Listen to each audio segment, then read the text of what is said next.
నమస్కారం వార్తలకు స్వాగతం. ముందుగా ముఖ్యాంశాలు.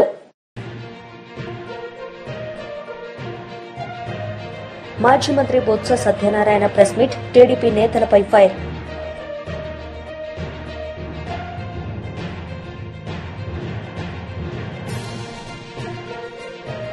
మాజీ మంత్రి శ్రీనివాస్ గౌడ్ మీడియా సమావేశం, ఇరు పార్టీలపై ఫైర్. మాజీ మంత్రి శ్రీనివాస్ గౌడ్ మీడియా సమావేశం నిర్వహించారు. ఈ సందర్భంగా పలు అంశాలపై ఆయన మాట్లాడారు. పంటలు నల్గొండ నుంచి మహబూబ్నగర్ చూస్తే ఇటు చూసినా ఎండిన పంటలు ధర్నాలు. మరి మన నీళ్ళు ఎక్కడ పోతున్నాయి, మన వాటర్ ఎక్కడ పోతుంది కనీసం దృష్టి పెట్టకుండా కష్టపడి తెలంగాణ సస్యశ్యామలం చేసినటువంటి కేసీఆర్ గారి మీద నిందలు వేయడం తప్ప వేరే ఏం లేదు. అసలు మాట్లాడడానికి వాళ్ళకి నోరెట్లు వస్తుందో అర్థం కాదు. నీటిపారుదల శాఖ మంత్రి గారు చదువుకునే వ్యక్తి. ఆయన నుంచి మొదలుకుంటే ఎవరు మాట్లాడినా ప్రభుత్వానికి ముందు చూపు లేదు, ధ్యాస లేదు. అబద్ధాలతో ఇంకా పబ్బం కట్టుకుంటున్నాం. ఆంధ్ర గవర్నమెంట్లో ఎడమకాలంలో ఎండిపోతుండే, కుడి కాలం నీళ్ళు వస్తుండే. సేమ్ నాగార్జున సాగర్ కాలం ఎడమకాలం ఎండిపోతుంది, కుడి కాలం నిండుతుంది. ఇది ఎండిపోతుంది ఎట్లా, అది నిండుతుంది ఎట్లా, ఎక్కడ పోతున్నాయి నీళ్ళు అనేవి దాని మీద దృష్టే లేదు.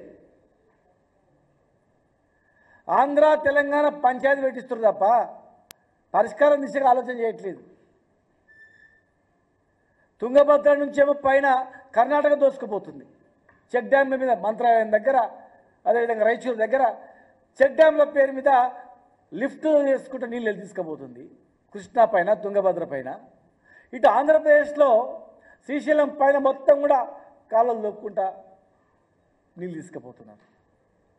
అక్రమంగా నీళ్ళు తీసుకుపోతే అడ్డుకుంటలేరు, కనీసం మాట్లాడతలేరు, ప్రశ్నిస్తలేరు. పైగా ఏం మాట్లాడుతున్నారంటే మేమేదో గొప్ప చేసినాం, తెలంగాణను సస్యశ్యామలం చేసినాం. మేము అడుగుతా ఉన్నాను, మీ హాయంలో ఏ ప్రాజెక్టు కంప్లీట్ చేసారు? మీ హాయంలో ఎన్ని ఎకరాలకు నీళ్ళు ఇచ్చిండ్రు? అసలు ఎన్ని తెచ్చిండ్రు? ఆత్మవిమర్శ చేసుకోండి. ఇరిగేషన్ మంత్రి గారు మహబూబ్నగర్ జిల్లాకు వచ్చిండు. వట్టెం రిజర్వాయర్ లిఫ్ట్ ఇరిగేషన్ ద్వారా అక్కడ మోటార్లు మునిగిపోయినాయి. ఇప్పటి వరకు కూడా ఆ మోటార్లను తీయలేదు. ఇంకా కనీసం సంబంధించిన మంత్రి ఎక్కడ పోయి ఎందుకు మునిగిపోయినామని సమీక్ష కూడా చేయలేదు. ఇంకా దౌర్భాగ్యం ఏంటంటే ఎన్నో కష్టాలు పడి పెండింగ్ ప్రాజెక్టు, రన్నింగ్ ప్రాజెక్టులు చేసినటువంటి కేసీఆర్ గారు ఇది కాదు, పాలమూరు రంగారెడ్డి జిల్లా ప్రాజెక్టు ద్వారానే నల్గొండ, మహబూబ్నగర్, రంగారెడ్డి జిల్లా బాగుపడతాయని చెప్పి మోటార్లు ట్రయల్ రన్ చేసిన తర్వాత వీళ్ళ పరిస్థితి ఏంటంటే ఒక్కసారి కూడా మోటార్ ఆన్ చేయలేదు వాళ్ళు. ఎందుకంటే కేసీఆర్ గారి పేరు వస్తుంది. 90% పనులు కంప్లీట్ అయినాయి, 5 రిజర్వాయర్లు కంప్లీట్ అయినాయి, లక్ష్మీదేవి పనులు తప్ప మిగతా అన్నీ కంప్లీట్ అయినాయి. కనీసం నీళ్లు నింపితే భూగర్భ జలాలను పైకి వస్తామనే ధ్యాస కూడా లేదు. పెట్టిన మోటార్లు ఒత్తలేదు, నీళ్ళతో నింపలేదు. ఇలా పరిస్థితి ఏమైపోయిందంటే బాధ అనిపిస్తుంది. కరెంటు బిల్లు కట్టాలని చెప్పి నోటీస్ వచ్చింది. ఈ 14 నెలలు కరెంటు బిల్లు కట్టినందుకు వాళ్ళు కరెంటు కనెక్షన్ ఇస్తలేరు. కరెంటు కనెక్షన్ ఇస్తలేనందుకు మోటార్ ఆన్ చేస్తలేరు అని చెప్తున్నారు. ఇదే పరిస్థితి. మేము కట్టిన ప్రాజెక్టులకు నువ్వు కనీసము బిల్లు కట్టకుండా మోటార్ రన్ చేస్తలేవంటే దాన్ని సమీక్షిస్తలేరు. పాలమూరు రంగారెడ్డి జిల్లా డిపిఆర్లు వాపసు వచ్చినాయి. కన్న కష్టాలు పడి కేసీఆర్ గారు టీంను పంపించి పర్యావరణ అనుమతులు తుది దశకు వచ్చిన సందర్భంలో మంత్రిత్వ శాఖ మళ్ళా ఎవరి ప్రోద్బలం వల్ల ఈ 14 నెలల్లో వాపసు వచ్చింది? మా ఆయంలో అప్రూవ్ అవుతుంది ఎట్లా? నామమాత్రంగా మినిస్టర్ దగ్గరకు అప్రూవ్ అయ్యేది, వాపసు వచ్చింది ఎట్లా? దాని మీద దృష్టి పెట్టారా? ఇలా కేంద్రంలో ఎవరు నడుస్తుంది, ఎవరంటని చెప్పారు? మీరు ఏనాడైనా ప్రధానమంత్రిని కలిసిండ్రా? మంత్రిని కలిసిండ్రా? కనీసం వాపసు వచ్చిన తర్వాత ఈ డిపిఆర్లు రీసబ్మిట్ చేసిండ్రా? మళ్ళీ మొదటికి వచ్చింది. కష్టాలు పడి ఫైనల్కి వచ్చిన పని మళ్ళీ డిపిఆర్లు సబ్మిట్ చేసే వరకు వచ్చింది. మా ఆయంలో 10 లక్షల ఎకరాలకు TDP leader Marreddy Srinivasa Reddy media సమావేశం నిర్వహించారు. ఈ సందర్భంగా పలు అంశాలపై ఆయన మాట్లాడారు. రైతు గెలిస్తేనే ఈ సమాజం అభివృద్ధి ఉంటది అనేటువంటి ఆలోచనతో ఉన్నటువంటి చంద్రబాబు నాయుడు గారు అధికారంలోకి వచ్చినటువంటి 8 మాసాల్లో తీసుకున్నటువంటి చర్యలు అందరికీ స్పష్టంగా కనపడతా ఉన్నాయి. ఈయన ఇప్పుడే కొత్తగా బజార్కు వచ్చినట్టు, ఈ కష్టాలు చూసి చెల్లించిపోయినట్టు, గతంలో తను ముఖ్యమంత్రిగా ఉన్నటువంటి కాలంలో రైతులు పడినటువంటి కష్టాలు రైతులందరూ మర్చిపోవాలన్నట్టు ఒక భ్రమను కల్పించేటువంటి ఆలోచన చేస్తా ఉన్నాడు. గత 5 సంవత్సరాలు 2019 నుండి 2024 వరకు గౌరవ జగన్మోహన్ రెడ్డి గారు మీరు ముఖ్యమంత్రిగా ఉన్నప్పుడు వ్యవసాయం పట్ల, రైతుల పట్ల మీ ప్రభుత్వం మీరు వ్యవహరించిన తీరు ఒక్కసారి మననం చేసుకోండి, ఒక్కసారి గుర్తు తెచ్చుకోండి. ఈ రాష్ట్రంలో వ్యవసాయ రంగాన్ని ఏ విధంగా దివాళా తీయించేటువంటి కార్యక్రమాలు చేసుకున్నావు, ఆనాటికి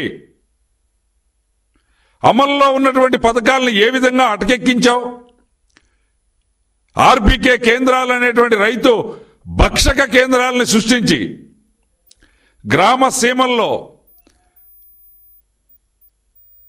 రక్తాన్ని చెమటగా మార్చి పంట పండించినటువంటి రైతాంగాన్ని దోచుకోవడానికి నీ దోపిడీ ముఠాలని ఆయా ప్రాంతాల్లో నియమించుకొని నీ తాడేపల్లి రాజప్రసాదానికి కమిషన్లు చేరే విధంగా ఏ విధమైనటువంటి విధానాలు నీ ప్రభుత్వంలో అమలు జరిగినాయి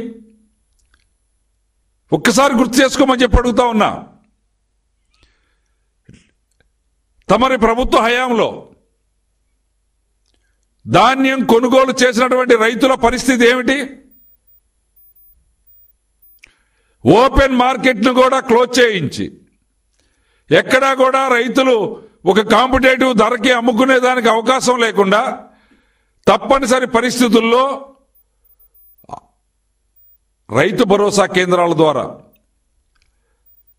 రికమెండ్ చేసి పంపించినటువంటి ధాన్యాన్ని నీ సివిల్ సప్లైస్ ఎఫ్సిఐకి ఇచ్చేటువంటి డబ్బుల ద్వారా కొనుగోలు చేయించినటువంటి ధాన్యాన్ని రైతాంగానికి ఏ విధంగా కేంద్ర మంత్రి కిషన్ రెడ్డి మీడియా సమావేశం నిర్వహించారు. ఈ సందర్భంగా ఆయన మాట్లాడారు. నేనేం తక్కువ తిన్నానని ఈయన కూడా వాళ్ళలాగానే ఎగిరెగిరి మాట్లాడతారు. వీళ్ళ మాటలు కోటలు దాటాయి, కానీ పనులు మాత్రము ప్రజల మధ్యలో రాలేదు. ఆ రోజు నిరుద్యోగులకు నిరుద్యోగ భృతి ఇస్తానని చెప్పి కేసీఆర్ కూడా హామీ ఇచ్చాడు. 10 సంవత్సరాలు ఆయన హామీ ఇవాళ అమలు చేయలేదు. ఈరోజు రేవంత్ రెడ్డి వచ్చాడు, ఈయన కూడా 4,000 రూపాయలు ప్రతి నిరుద్యోగికి నిరుద్యోగ భృతి ఇస్తానని చెప్పాడు. కానీ అమలు చేయలేదు. ఎప్పుడు చేస్తాడు కూడా చెప్పలేదు. 24 డిసెంబర్ లోపల, అంటే 2024 డిసెంబర్ లోపల ఉద్యోగాలన్నిటిని కూడా 2 లక్షల ఉద్యోగాలు భర్తీ చేస్తానని చెప్పాడు. షెడ్యూల్ ఇచ్చాడు, ఏ నెలలో ఏ ఉద్యోగాలు భర్తీ చేస్తానో పేపర్ ప్రకటన ద్వారా, జాబ్ క్యాలెండర్ విడుదల ద్వారా కాంగ్రెస్ పార్టీ ఎన్నికలకు ముందు హామీ ఇచ్చింది, జాబ్ క్యాలెండర్ ప్రకటించింది. 12 నెలలు అయిపోయినాయి, 2024 వెళ్ళిపోయింది, 25 మరి ఈరోజు మనము ఫిబ్రవరిలో ఉన్నాము. కానీ ఉద్యోగాల భర్తీ ఊసే లేదు. కొత్త ఉద్యోగాలు దేవుడేరుగా ఇప్పటికే ఉద్యోగాలు చేస్తున్నటువంటి వాళ్ళకు సంబంధించినటువంటి డిఏలు దిక్కులేదు,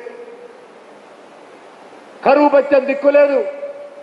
ఎవరైనా ఉద్యోగి రిటైర్మెంట్ అయిపోతే రిటైర్మెంట్ బెనిఫిట్స్ కూడా ఇవ్వలేనటువంటి అసమర్థత ప్రభుత్వము ఈ రేవంత్ రెడ్డి ప్రభుత్వము, కాంగ్రెస్ పార్టీ ప్రభుత్వం.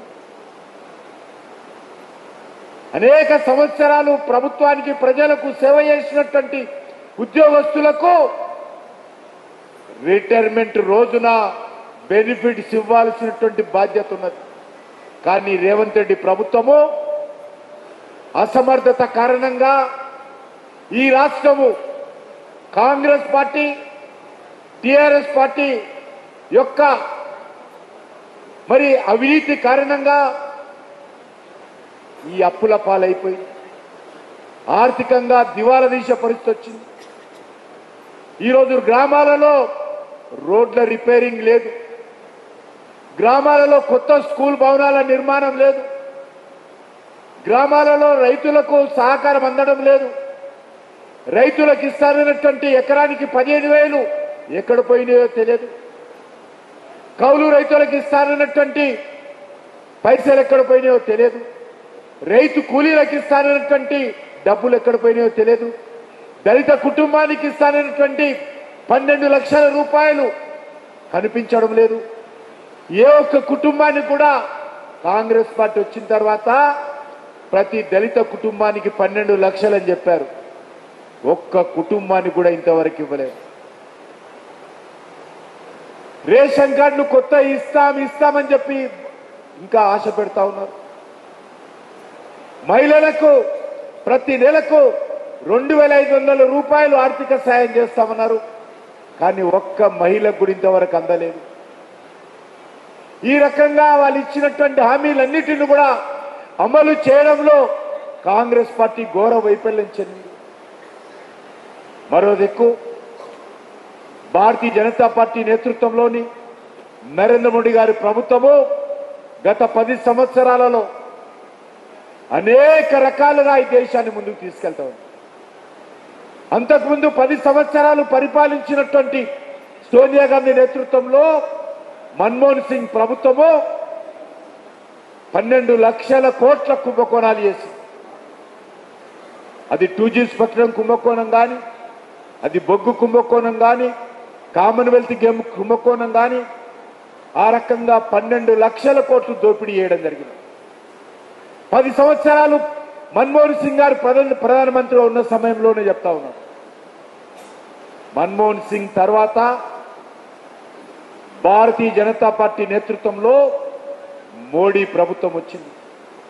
ఈరోజు భారతీయ జనతా పార్టీ కార్యకర్తగా మేము ఈరోజు గుండెల మీద చేయి పెట్టుకొని చెప్తా ఉన్నాము, మోడీ గారు ప్రధానమంత్రి అయినటువంటి 10 సంవత్సరాలలో ఒక్క రూపాయి అవినీతి లేకుండా. మాజీ మంత్రి బొత్స సత్యనారాయణ మీడియా సమావేశం నిర్వహించారు. ఈ సందర్భంగా పలు అంశాలపై వారు మాట్లాడారు. అంతేగాని రోజు వాళ్ళ మీద వీళ్ళ మీద బురదల్లి ఆ కంపుతో నుంచి రాష్ట్ర పరిపాలన చేద్దాం అనుకోవడం మాత్రం సమంజసం కాదు. ఎవరి మీద ఆపాదిస్తున్నప్పుడు టైం బాండ్ మీద ఆపాదించిన వ్యక్తి తాలూకా ఏమని కూడా ప్రభుత్వం ఇవ్వాలి. అంతే బురద తెలిసాం కదా అలా తుడుచుకుంటారంటే కాదు. ప్రభుత్వం తనకు బాధ్యత, ఆ బాధ్యత నిర్వర్తించాలి.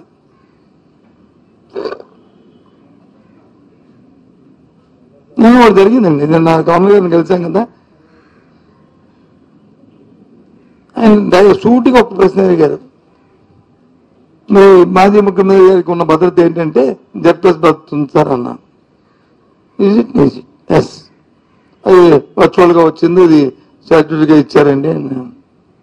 మరి ఎలా తీస్తారు? ఒకరోజు ఆపడం ఏంటి? ఆశ్చర్యపోయాడు ఆయన. ఇది సర్ప్రైజ్ ఆయన వ్యక్తపరిచారు. అంటే ఏ విధంగా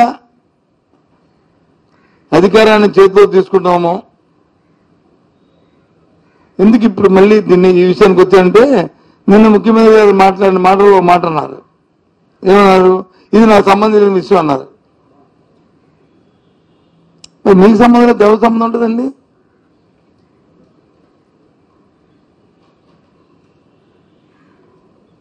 జరుగుతున్న పరిణామాల్లో మరి దాన్ని రివ్యూ చేసుకుని చెప్పి చేసేది ప్రభుత్వం తరఫున, ప్రభుత్వ అధినేతగా కాకపోతే ప్రభుత్వాన్ని కాకపోతే ఎవరుకుంటుంది?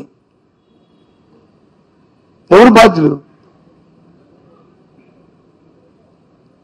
అది నాకు సంబంధించిన అంత సింపుల్ గా నాకు అర్థమవుతుంది అసలు ఏం జరిగిందో తెలుసుకుంటున్నాం వేరు, నా సంబంధం అన్న విషయం వేరు. మరి నా సంబంధం విషయం అన్నప్పుడు ఇల్లీగల్ యాక్టివిటీ అనే మాట ఎలాగ వచ్చింది?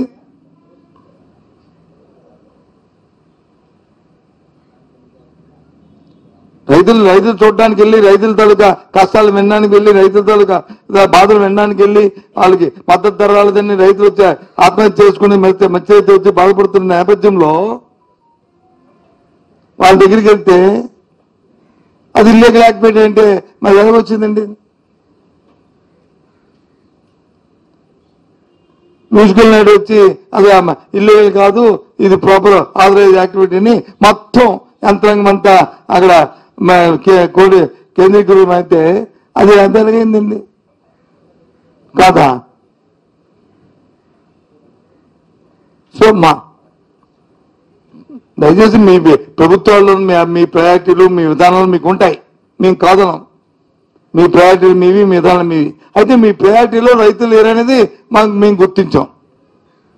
అది ఇప్పుడు నేను షేర్ చెప్పబోయే విషయాన్ని కాబట్టి అందుకు మేము ముందుకు వచ్చాం. ఆ ప్రయారిటీలో రైతులు లేరా? రైతు సమస్యలు లేవా? వార్తలు ముగించే ముందు ముఖ్యాంశాలు మరోసారి.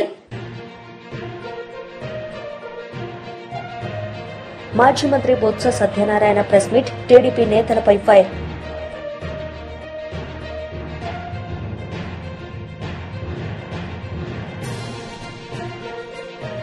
మాజీ మంత్రి శ్రీనివాస్ గౌడ్ మీడియా సమావేశం, ఇరు పార్టీలపై ఫైర్. ఈ వార్తలు ఇంతటితో సమాప్తం. తిరిగి ప్రసారమయ్యే వార్తల్లో మళ్లీ కలుద్దాం. అంతవరకు సెలవు. నమస్తే.